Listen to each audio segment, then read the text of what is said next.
queria começar a atividade dessa noite. Nós estamos com mais um dos seminários temáticos do programa de pós-graduação em educação. E a atividade de hoje é o seminário Sistema Educacional e Movimento Estudantil no Chile. Nós temos o prazer de ter conosco o professor Fabiano Gonçalves Calderón. Professor Fabiano é professor de História e Geografia, graduado pela Universidade Metropolitana de Ciências da Educação. Foi professor do ensino médio e atualmente trabalha na formação de professores no curso de formação de professores de História e Ciências Sociais da Universidade Academia de Humanismo Cristiano de Santiago, no Chile. O professor Fabiano é pós-graduado em História e Ciências Sociais da Universidade de Artes e Ciências Sociais. Gostaria de agradecer muito ao professor Fabiano pela sua presença, todo o deslocamento, primeiro do Chile para Campinas e depois uma longa, cansativa, porém agradável pela companhia, uma viagem de ônibus de Campinas até aqui. Então, muito obrigado pela sua presença entre nós e passo a palavra para o seu atividade. Bueno, muchas gracias por acompañarnos a esta hora de la tarde. También muchas gracias por la invitación a Luis. Para mí en particular hablar de estos temas referidos a Chile no es simple porque a pesar de que a partir del año 2011 me corresponde dar una clase referida a política educativa chilena, cualquiera de ustedes que hayan escuchado hablar de lo que ocurrió en Chile durante el año 2011 se imaginará que no fue fácil el juego paralelo entre realizar clases normales durante el año 2011 y al mismo tiempo vivir un proceso de movilización y de reivindicación de movimientos sociales del carácter del que tuvo Chile durante el 2011, que probablemente no había tenido ese tipo en muchísimos años. Ahora, sin embargo, la verdad es que no creo que sea necesario y por supuesto quedará muy abierta y presente la posibilidad de que ustedes me pregunten respecto del año 2011, pero me parece que puede ser un poco más interesante saber por qué pasó en rigor la efervescencia social de 2011 en el sentido histórico de más largo plazo, porque ustedes comprenderán que no fue un evento particular, aislado, sino que corresponde a una serie de encadenamientos de fenómenos que son mucho más antiguos, ¿no?, que 2011. Ahora,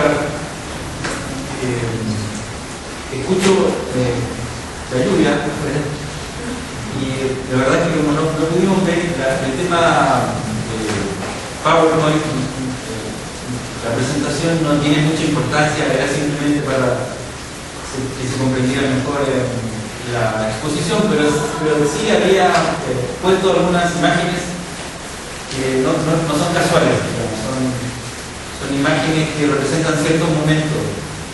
Entonces quiero aprovechar que está cayendo lluvia y les voy a tratar de representar la imagen que había elegido para que estuviera en el fondo de la presentación permanente. Elegí una imagen que corresponde a aproximadamente mes de julio de 2011. Y es una imagen en la que aparecen, bueno, en la fotografía aparecen decenas o cientos de personas caminando, marchando, digamos, para que lo entiendan mejor. Masivamente por una calle principal en Santiago de Chile. La particularidad de esa fotografía es que la gente va portando paraguas, ¿sí? Porque ese día en particular estaba lloviendo mucho en Santiago. Durante el año 2011 hubo muchísimas marchas masivas, ¿no? Muchísimas. Pero ese en particular tuvo simbólicamente un efecto muy poderoso, ¿no? Porque los meses de invierno en Santiago son muy fríos, llueve frecuentemente, no mucho, pero llueve, pero son muy fríos. Y en particular, en aquel día, esta marcha que está en esta imagen, anunciaron lluvia aproximadamente a la hora en que iba a ocurrir una de las marchas que era, digamos, una de tantas que venía ocurriendo semana a semana durante, en ese momento, prácticamente 2 o 3 meses. Por lo tanto, la idea que había en el sentido común era que con ese nivel de frío y de bajas temperaturas, más lluvia, iba a ser muy difícil que el movimiento, a pesar de todos sus deseos juveniles, inundara las calles nuevamente como había ocurrido semanas antes. Sin embargo, no fue así. Sin embargo, esa probablemente fue una de las convocatorias más masivas de todo el periodo 2011. Es decir, para intentar representar la imagen de lo que ocurrió aquel día, aproximadamente entre las 12 horas del mediodía y las 14 horas, 15 horas aproximadamente, cientos de miles de estudiantes y de ciudadanía en general marcharon por las calles de Santiago con paraguas. Ese acontecimiento fue conocido como la Marcha de los Paraguas. En el centro de Santiago caía mucha lluvia en ese momento. En la zona oriente de Santiago, es decir, la que está cerca de la cordillera de los Andes, cayó nieve en ese mismo día. Con esto quiero que se imaginen un paisaje de una ciudad muy fría, ¿verdad? Lluvia, por cierto, probablemente bien distinta de la que está ocurriendo ahora.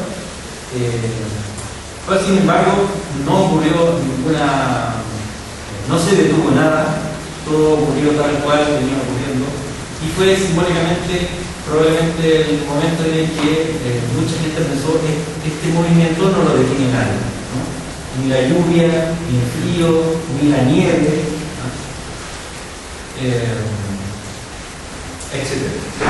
Esa imagen es como particularmente importante, interesante, creo yo, porque insisto, hasta ese momento, mes de julio, los estudiantes que llevaban más tiempo movilizados llevaban aproximadamente 2 meses, lo que es un tiempo, o lo que era un tiempo relativamente aceptable para cualquier movimiento que hasta ese momento hubiese tenido cierta importancia en el Chile post-Pinochet.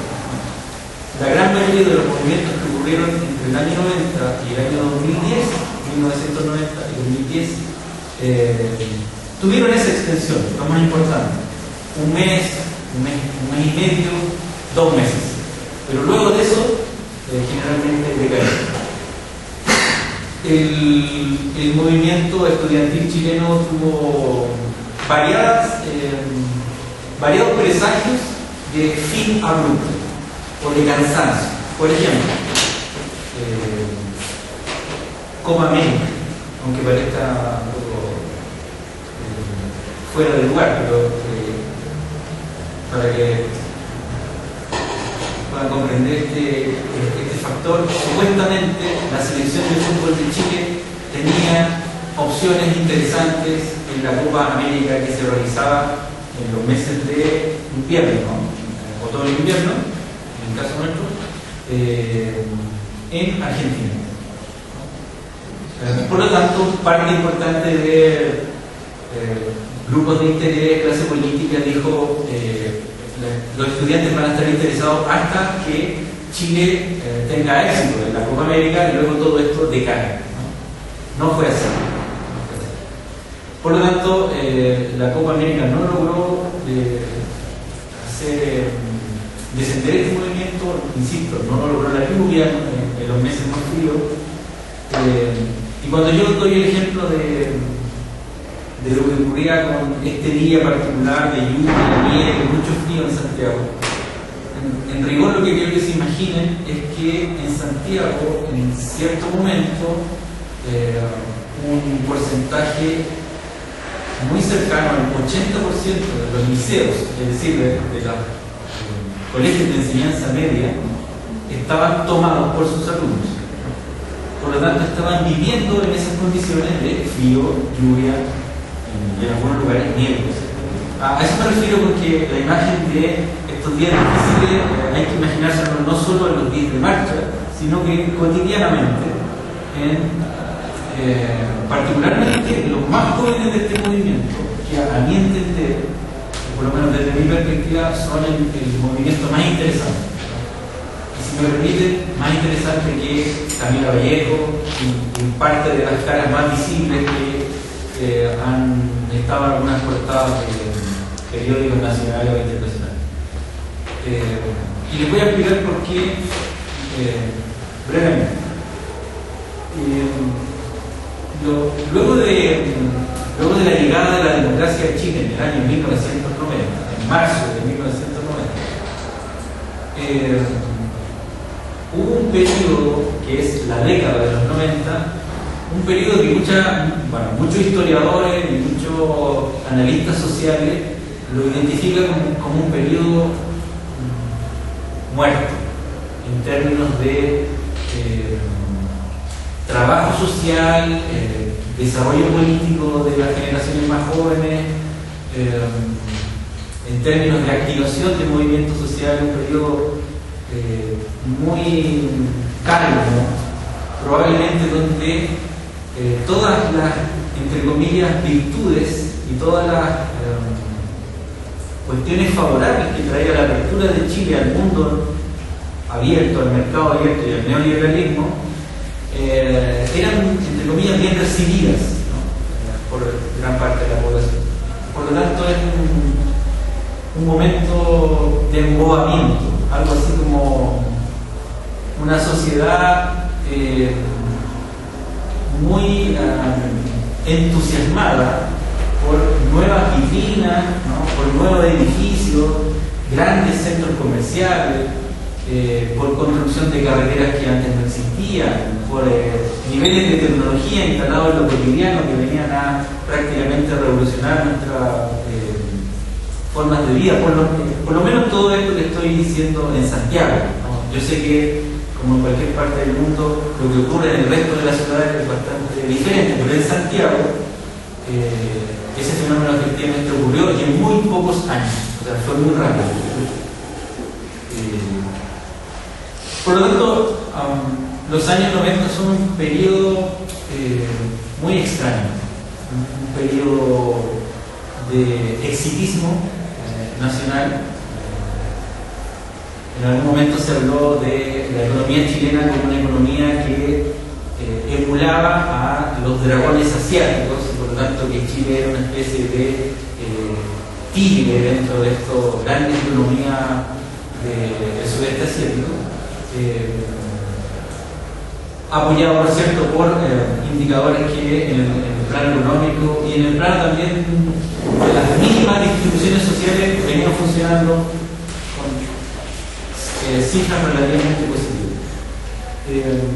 Los años 90 tienen todo eso, entonces son una época de mucho prosperidad económica, pero al mismo tiempo es un momento en que la sociedad chilena pasa probablemente por yo tengo la impresión que por una especie de enloquecimiento un poco social, ¿no? Se trastorna, pasa muy rápido de una sociedad absolutamente dirigida y controlada desde un gobierno militar a una especie de mundo abierto que recibe las influencias de todos lados. Y eso probablemente tiene algunos efectos muy nocivos sobre la población. En términos de anécdota, por ejemplo, para nuestro país la década del 90 tiene algunos símbolos de orden de sociedad de masas, por ejemplo, que son bastante significativos de ese periodo. Voy a nombrar solo uno. En esa misma década, un tenista chileno, un tenista sudamericano, por primera vez alcanza el número 1 en el ranking de la ATP. Ese tenista chileno era un joven de 21 años, 22 años, algo así, no me acuerdo muy bien. Algo, creo yo, algo nihilista, algo desapegado de cualquier valoración por lo colectivo, simplemente le interesaba ser el número 1, llegar al número 1 y ser el primero en Latinoamérica, por supuesto en Chile y esas cosas. Y él simbolizó precisamente un estilo de ser joven, que era el estilo completamente separado de lo social y de lo político. Era el estilo de ser joven, disfrutar, ganar, ir adelante, ser primero en todo, que cualquiera que conoce en algo la cultura chilena sabrá que eso no es precisamente característico de la cultura chilena. La cultura chilena es más bien retraída, es más bien prefiere los segundos, terceros lugares, no ser el número 1. Aunque su número 1 duró 2 semanas, sí tuvo un impacto muy poderoso su estilo, no porque él marque una generación, pero sí era el símbolo de un momento, él tiene unos ciertos rasgos que uno reconoce en el joven chileno de los años 90.